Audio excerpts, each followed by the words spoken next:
This is day 13. If the previous days were about identifying the destination and engineering the engine, today is about learning how to drive the machine, how to handle the controls with precision, and how to maintain a focused, unyielding speed on the track you have laid out for yourself. Today, we address the single greatest enemy of modern progress, the crisis of attention, the slow, insidious disintegration of focus that renders even the most brilliant systems entirely useless. Think about your most ambitious projects, your biggest goals, the work you know deep down will fundamentally change your life and your trajectory. That work is almost certainly complex, demanding, and requires long, uninterrupted periods of cognitive effort. Yet, how often are you truly giving it that uninterrupted space, that deep, silent dedication it deserves?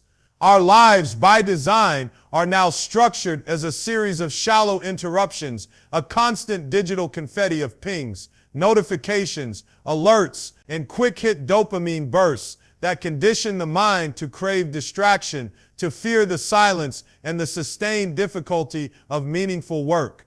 This isn't a personal failing. It is a meticulously engineered environment designed to capture your most valuable resource, your attention. And if you do not deliberately fight back, if you do not consciously build an architecture of focus, your life will be dictated by the loudest, not the most important noise. In the language of productivity, there are two primary categories of effort. There is the shallow work and there is the deep work. The shallow work is administrative, easily replicable, often performed while distracted, replying to emails, attending unnecessary meetings, sorting files, scrolling social media for research. These are the activities that make you feel busy, that fill your calendar and your mind, but which ultimately yield very little true value. Shallow work is easily outsourced and easily forgotten. It is the busy work of the modern age. Deep work, on the other hand, is the ability to focus without distraction on a cognitively demanding task. It is the intentional, dedicated effort that pushes your mental capacity to its limits. The kind of work that creates new ideas, solves complex problems, writes the seminal chapter, or builds the core product. Deep work is rare, highly valuable, and it is the single greatest competitive advantage you possess. And yet, this high-value, high-impact effort is the first thing sacrificed in a busy, reactive life. Your systems were designed to deliver you to the doorstep of this deep work. Today, we learn how to lock the door behind you and sit down at the table. Now understand the true hidden cost of avoiding deep work. It's not just the failure to produce, it is the accrual of what we must call focus debt. Just like financial debt, this is a principle of compound interest, but applied to your intellectual capacity when you constantly interrupt cognitively demanding tasks, a complex report, a difficult piece of programming, the outline of a book. You force your brain to repeatedly reload the entire context, the variables, the arguments, the necessary background information. Every single context switch incurs a cost, a tax on your attention that can take up to 20 minutes to recover from. If you switch tasks 10 times in an hour, you may have spent less than half of that hour actually working at full capacity. The focus debt is the accumulated inefficiency and the subsequent lowering of your mental ceiling over time. If you never train your mind to sustain deep focus, the neural pathways responsible for that concentration begin to atrophy, and the debt compounds. Soon you find you cannot focus deeply, even when you want to. The only way to repay this debt is through the rigorous, repeated application of intentional deep work sessions, which, in a delightful paradox, simultaneously builds the very capacity that was lost. This phenomenon of context switching is technically known as attention residue. It describes the psychological fact that when you move from task A to task B, your attention does not follow immediately. A fragment of your mental focus, a residue, remains stuck on the former task. You might be physically typing code for task B, but your mind is still subconsciously ruminating on the response you need to send for the email from task A. The greater the intensity of the original task you left, The thicker the residue, and the thicker the residue, the poorer your performance on the new task. To truly minimize attention residue, the only solution is to transition cleanly, to finish a task completely before moving on, or to at least create a clear, documented stopping point and an explicit internal declaration of closure. This is why the simplest systems often win. They are less fragile to the inevitable interruptions of life. The problem of focus debt and attention residue is not just psychological. It is fundamentally neurochemical. Your focus is not driven by willpower alone. It is mediated by specific molecules in your brain, primarily acetylcholine and dopamine. Acetylcholine is the chemical of attentional spotlight. It is released when you are engaged in a narrow, cognitively demanding task. It sharpens perception and helps cement facts and connections into long-term memory. You need high acetylcholine to sustain deep work. Dopamine, on the other hand, is the chemical of seeking and novelty. It is released in short, unpredictable bursts by distractions, a notification, a new email, a fresh scroll of a social feed, training your brain to switch tasks constantly to seek the next reward. When you allow constant interruptions, you are essentially training your brain to prefer the low effort, high frequency dopamine bursts over the slow, sustained focus required to release acetylcholine. The goal of the focus architecture is to starve the dopamine seeking circuit during the block and deliberately cultivate the sustained focus release of acetylcholine. You are manually managing your own neurochemistry to optimize for creation over reaction.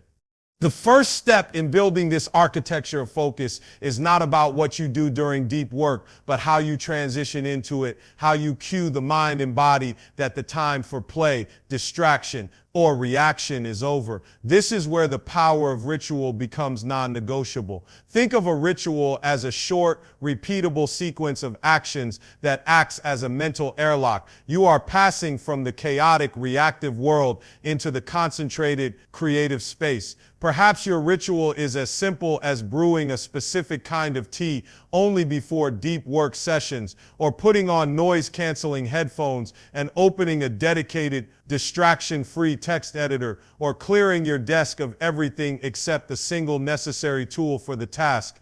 The content of the ritual is irrelevant. Its purpose is to create a reliable physical trigger, an undeniable signal to your brain that says, it is time to be serious. Now the focus clock has begun. This short 2-minute ceremony should be repeated every single time you sit down to engage with your system. It dramatically lowers the activation energy required to start, and it builds an unbreakable associative link between those actions in the deep focus state. The second, and perhaps most difficult structural element of focus is time blocking. Not just blocking off time for tasks, but blocking off time specifically for deep work sessions. Most people live their lives in a reactive scramble. They schedule meetings and appointments with external parties, but their own creative and most important work is relegated to the time left over. The when I get around to it, hours. The problem is you never get around to it. Life will fill every available minute with low-value, urgent demands. To protect your systems, you must treat your deep work session as a non-negotiable appointment, one that you would never, ever cancel with a client or a boss. If your system requires 2 hours of focus coding every afternoon, those 2 hours must be literally blocked out on your calendar. With the specific task assigned deep work build database schema, not just a vague work time, this act of concrete scheduling transforms the activity from an optional preference into a firm commitment, and it forces you to consciously acknowledge and reject lower priority tasks that try to encroach on that sacred time.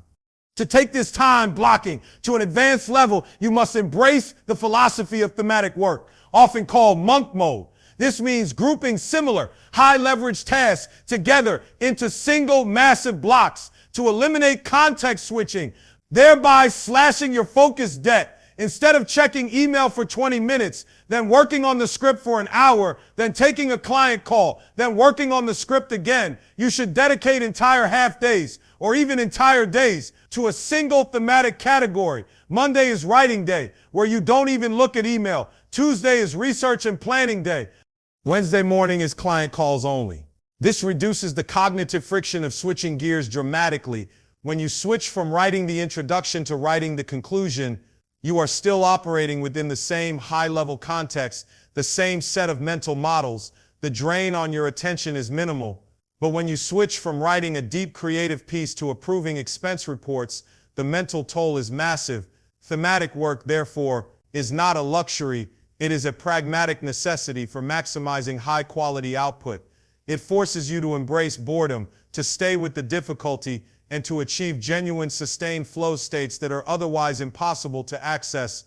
The pursuit of deep work is the pursuit of the flow state, that elusive condition where time seems to disappear, where action and awareness merge, and your output quality skyrockets effortlessly. Flow is the ultimate reward of the focus architecture, but it cannot be forced. It must be cultivated. The conditions for entering flow are precise. First, there must be a clear goal. You must know exactly what you are trying to accomplish in that moment. Second, the task must provide immediate feedback. You must know instantly whether your action worked or failed. And third, there must be a balance between challenge and skill. The task must be difficult enough to demand your full attention, but not so difficult as to induce overwhelming stress. When your deep work sessions incorporate these three elements, your dedicated 2-hour block ceases to be a disciplinary cage and becomes instead a portal to peak performance. This is the point where the drive for high-value output becomes self-reinforcing and even joyful, a genuine psychological merging with your system. And what happens when multiple high-leverage deep work tasks compete for your limited time? You must institute a simple focus hierarchy. When scheduling your blocks, always prioritize tasks based on the simple metric of impact versus effort.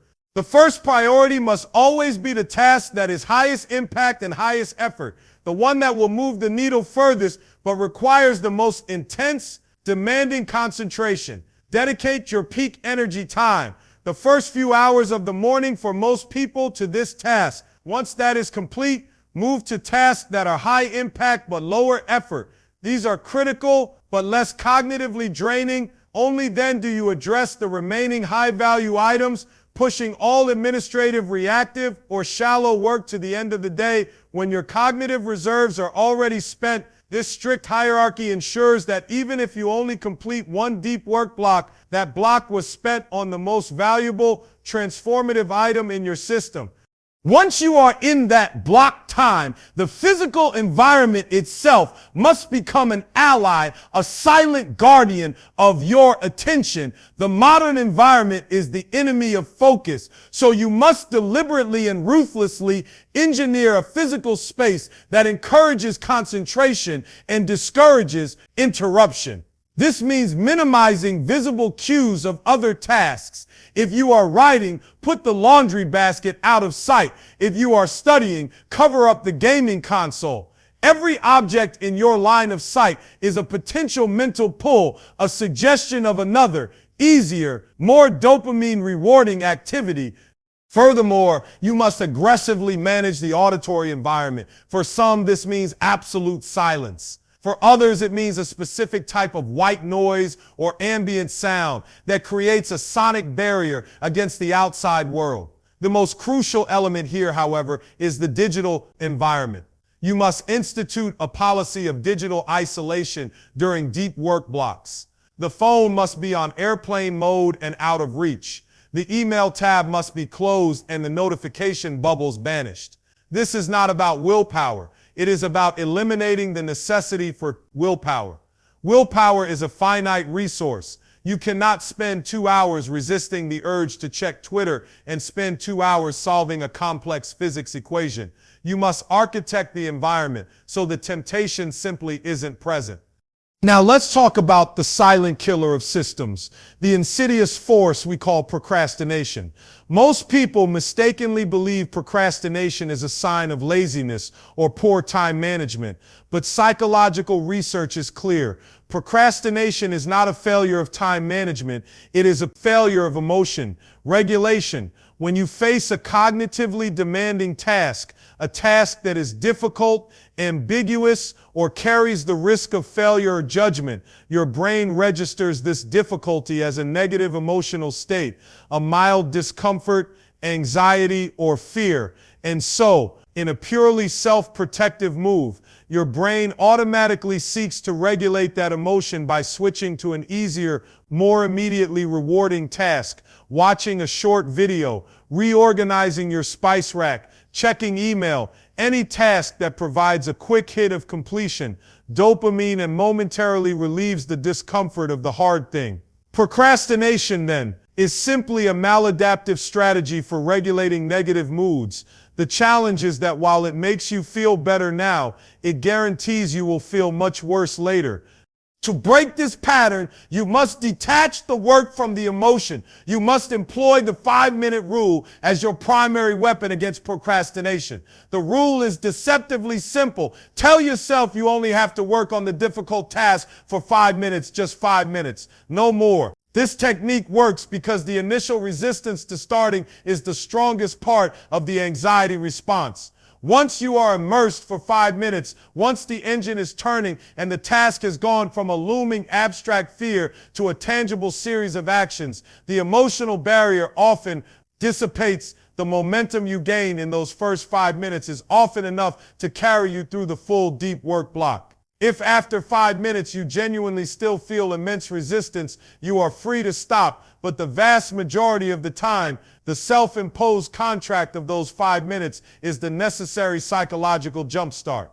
We also must learn to strategically employ temptation bundling to make the difficult work less emotionally taxing. This is the practice of pairing an action you need to do with an action you genuinely want to do. For example, if you hate reviewing your financial systems, but you love listening to a specific narrative, true crime podcast, you can create a rule. I will only listen to this podcast while I am processing my accounts. If you loathe going for a long run, but you love catching up with a favorite friend, you create the rule. I will only call this friend while I am running. This bundles the short-term reward of the desired activity with the necessary long-term gain of the disliked activity, making the starting process inherently more appealing. It is a clever, systematic hack of your own reward circuitry, an elegant solution that bypasses the emotional resistance entirely.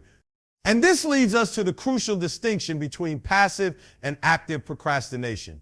When you take a break from deep work, most people instinctively turn to passive recovery, scrolling a feed, watching a video, engaging in low-effort digital consumption. This is passive procrastination, and it is destructive because it feeds the very dopamine-seeking behavior that the deep work session was designed to starve.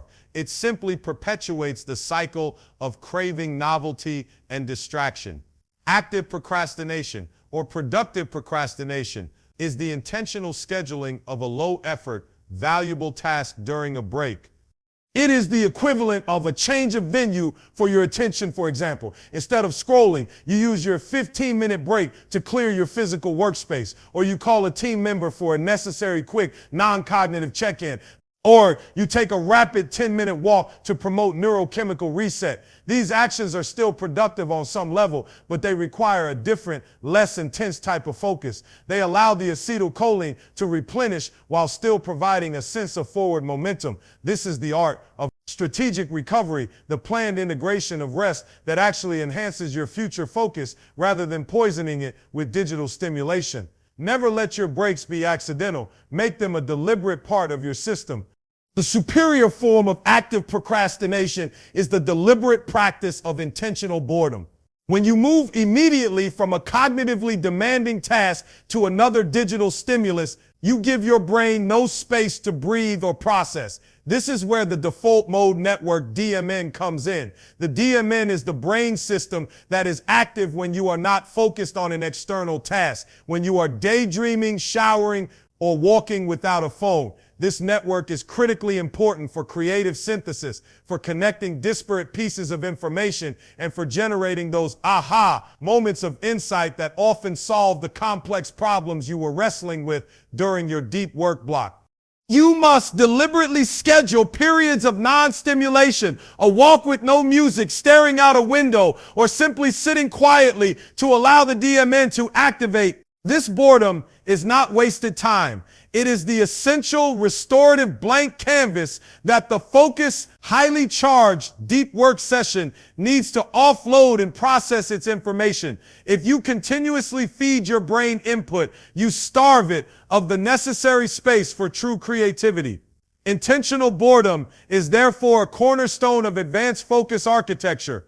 Crucially, the architecture of focus requires not just isolating yourself from external distraction, but managing the far more volatile threat of internal distraction. These are the phantom to-do lists that flash into your mind, the sudden memory of an urgent email you forgot to send, the brilliant tangential idea for a new project that screams for attention right now. Internal distractions are so dangerous because they carry the weight of necessity and importance. They feel like things you must address or risk forgetting them forever. And the moment you pause deep work to write a note or check that email, the focus is shattered. The solution is not to try and suppress these thoughts that never works, but to install a fail-safe system known as the capture tool. The capture tool is simply a designated single notebook or digital scratch pad that is used for nothing but capturing distractions. During deep work, when an internal thought screams for attention, you must train yourself to perform this single 1-second task. Write it down immediately and go straight back to the work. You don't process it. You don't judge it. You don't even finish the sentence in the notebook. You simply externalize the thought and trust that it is safe until your break time. The key is that the act of writing the thought down relieves the brain's need to keep cycling it in working memory. It removes the internal mental burden and allows you to return to the complex task at hand. Your mind is now free to focus on the problem in front of you, assured that the urgent, tangential idea has been securely filed for later. The capture tool is the fire escape for your mental energy. You use it to safely externalize a problem without ever leaving the building of your deep work session.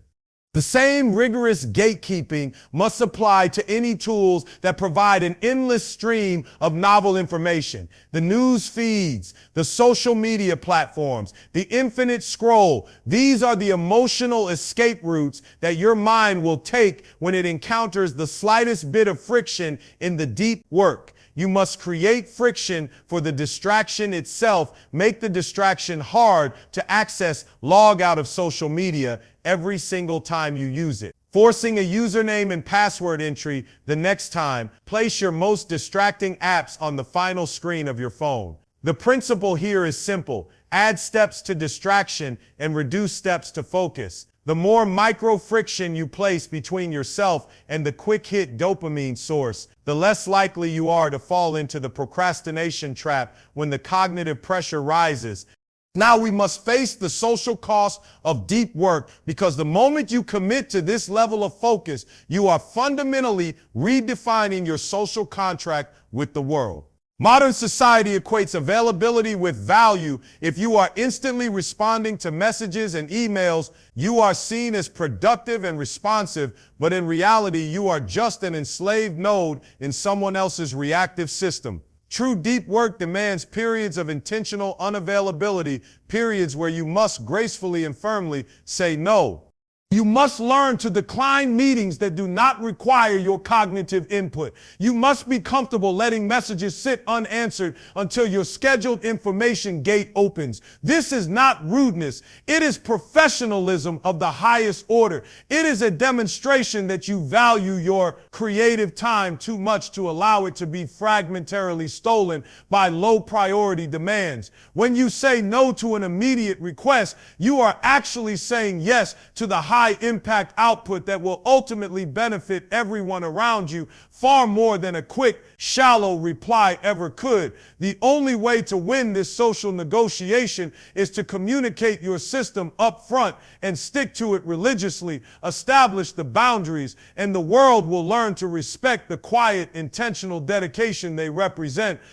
This means developing an advanced boundary setting protocol. When a request comes in, you never offer a vague apology or an uncertain maybe later. You use a clear professional template that reinforces your system. For instance, if asked for a meeting that could be solved by email, you reply, "Thank you for the invitation, but I am currently in a deep work block focused on the project named deliverable. To respect your time, could you send me the core details and the desired outcome in a short summary? I will respond during my next information processing window at 3 p.m. This response does three things. It justifies your unavailability with a high-value task. It provides an alternative, lower effort solution, and it sets a firm, quantifiable expectation for when a response will occur. This level of structured resistance transforms a request for your time from an obligation into a manageable piece of data. It is the art of being relentlessly productive without being perceived as uncooperative. You are simply dictating the terms of engagement on your own terms. Once you open your information gates, you must address the inevitable shallow work avalanche with ruthless efficiency. This is the administrative cleanup that occurs after your deep work block, when you process the flood of emails, messages, and small tasks. The key here is not to treat each item as a unique cognitive challenge, but as data to be sorted through a simple filter, such as the 4D framework. For every item in your inbox, you immediately decide to do if it takes 2 minutes or less to complete. Delegate if someone else can or should handle it. Defer if it requires a deep work block or more than 10 minutes. It gets scheduled for a dedicated shallow work session later, or delete, archive, unsubscribe. Ignore. By applying this brutal filter, you prevent the inbox from turning into an endless decision factory that bleeds your focus. You are using structured, pre-decided processes to conquer the chaos of administrative overhead. The process is swift, non-cognitive, and built only for maintenance. The most advanced stage of the focus architecture is recognizing that cognitive energy isn't just spent on the task itself, but on the thousands of small, unnecessary decisions surrounding the task. Every time you have to choose what to wear, what to eat, or which font to use, you are expending precious decision fatigue that should have been reserved for deep work. The solution is the deliberate practice of cognitive load minimization, which means systematically externalizing decisions, routines, and systems so your internal willpower can be fully dedicated to your highest leverage work. This starts with creating fixed schedule routines that eliminate choice entirely. Successful creatives often wear the same type of clothes, eat the same simple meals, and work in the same environment precisely to conserve that cognitive resource. You must define a preset sequence for the start of your day, the food you eat during deep work, and the exact hour you stop working. This isn't about boredom, it's about reserving your decision-making capacity for novel, complex problems. The very definition of deep work and automating everything else into non-negotiable repetitive action. You are, in effect, pre-committing to an environment that forces you to be successful. The next evolution of externalization is the use of the pre-mortem protocol for focus. Before you start a deep work block, spend 2 minutes performing a pre-mortem where you anticipate exactly how the session might fail. Ask what distractions are most likely to derail me. Who is most likely to interrupt me? What part of the task will be the most difficult? By proactively identifying these failure points, you can create immediate, simple rules to counter them. For example, if you realize the distracting element is your phone's news app, the rule becomes phone goes in the drawer, and I will physically move the drawer 10 feet away from the desk. By putting rules in place before the temptation arises, you rely on the strong, rational mind of your planning self rather than the weak, emotional mind of your working self. Focus architecture is often mistakenly associated with speed, but its true goal is cognitive patience, the ability to tolerate the discomfort and ambiguity of hard problems without immediately seeking refuge in a simpler activity. When you encounter a wall in deep work, a complex function that won't resolve, a paragraph that won't flow, your brain's emotional regulation system flares up, demanding you switch tasks. The natural conditioned response is to immediately Google the answer or check email. This is an act of cognitive impatience. Instead, you must train the mind to engage in deliberate stagnation. When the problem resists, you do not immediately switch tasks or seek external input. You use the stare-down technique. You sit with the problem, reread the relevant section, and simply allow your mind to be frustrated and stuck. This is where the long-term mental growth occurs. By tolerating the discomfort, you signal to your brain that relief will not come from distraction, but from sustained effort. This sustained, patient contemplation activates the high-value acetylcholine pathways we discussed earlier, pushing your cognitive boundaries outward. Furthermore, recognize the immense value of incubation time.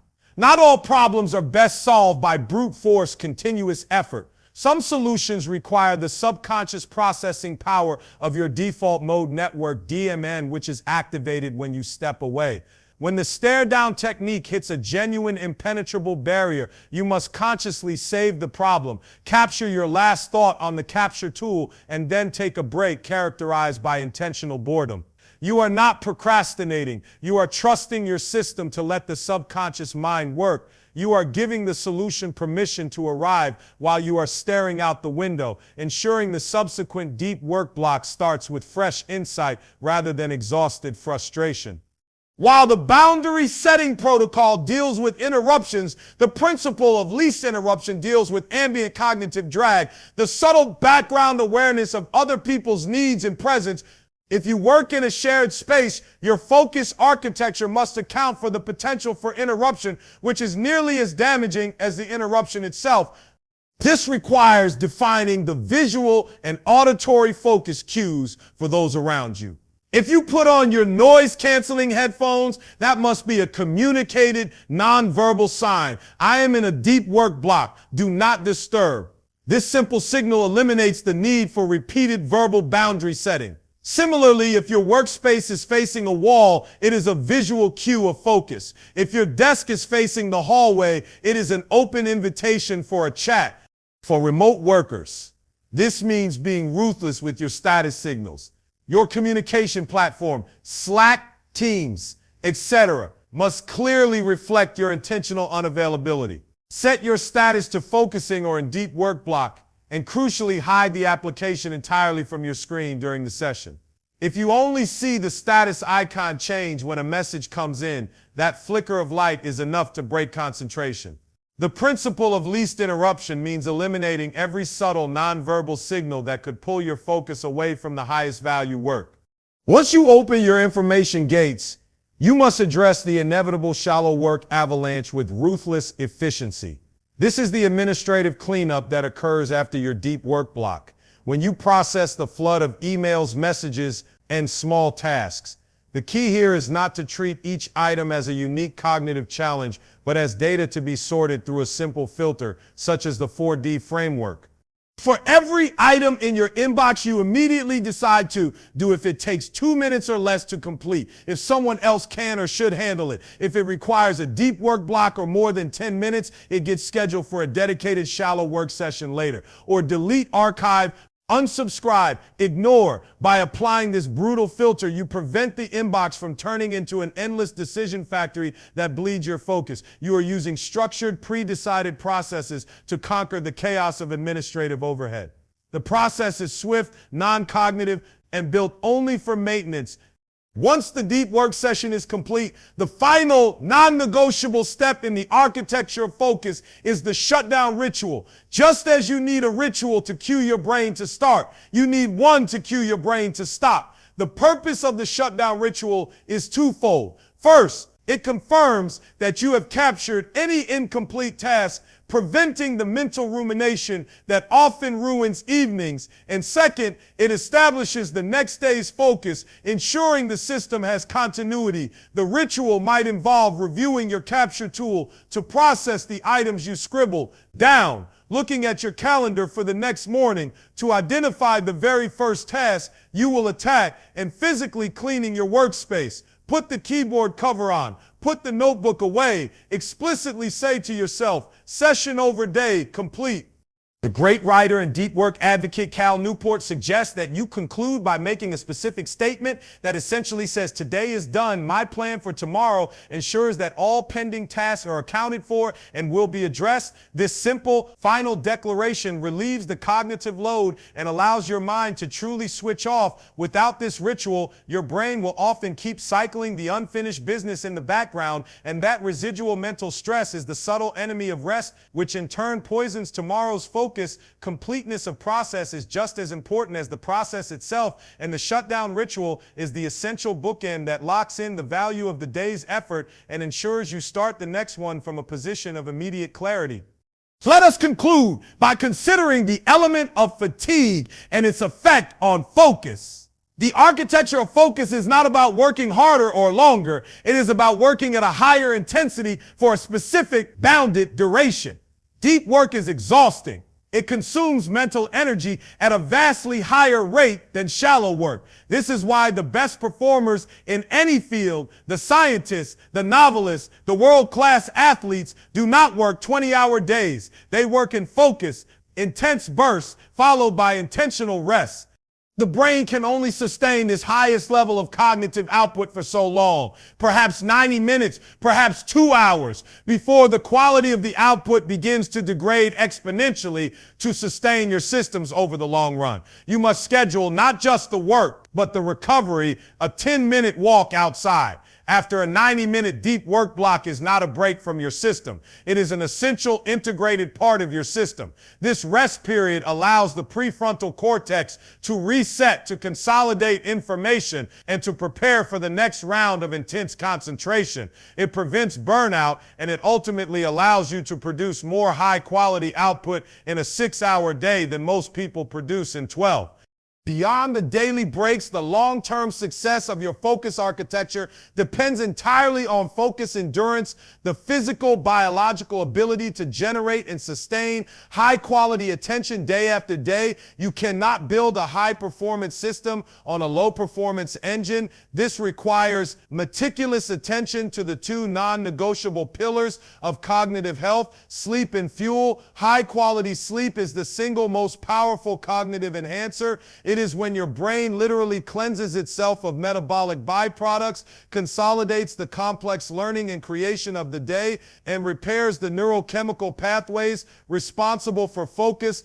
Sacrificing sleep is not dedication. It is sabotaging tomorrow's output. Secondly, stable blood sugar is essential. The brain is a massive energy hog, and deep work burns glucose at an alarming rate. You must avoid the rapid cognitive peaks and crashes caused by high sugar, low nutrient foods, and instead favor sustained, slow-release energy sources to prevent the midday mental fog that destroys focus endurance. The choice to prioritize these foundational elements is the choice to treat your mind as a high-performance machine, not a disposable tool.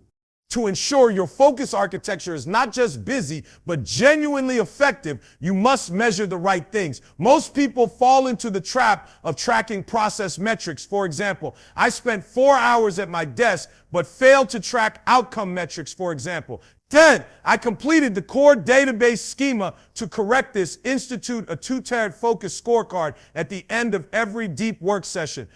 The first tier is the deep work intensity score process. Immediately after your deep work block, give yourself a score from 1 to 10 on how intensely focused you were. 1 being completely distracted, 10 being pure flow state. This score is a direct, honest measure of how well you executed your rituals and maintained your digital isolation. It measures fidelity to the system. The second tier is the output quality and quantity score outcome. Did you hit the clear, measurable goal you set for the block? Did you write the required 2,000 words? Did you solve the critical bug? This score measures effectiveness of the system. The intersection of these two scores is your true productivity indicator. A high intensity score with a high output score means the system is performing perfectly. A low intensity score with a high output score might mean the task wasn't actually deep work, but most critically, A high intensity score with a low output score reveals a fundamental flaw in your planning. You spent maximum energy but directed it at the wrong problem, or the problem was too large to solve in the time allotted. Use this scorecard daily to make micro adjustments to your system, moving your intentional efforts from simply feeling busy to demonstrably being effective.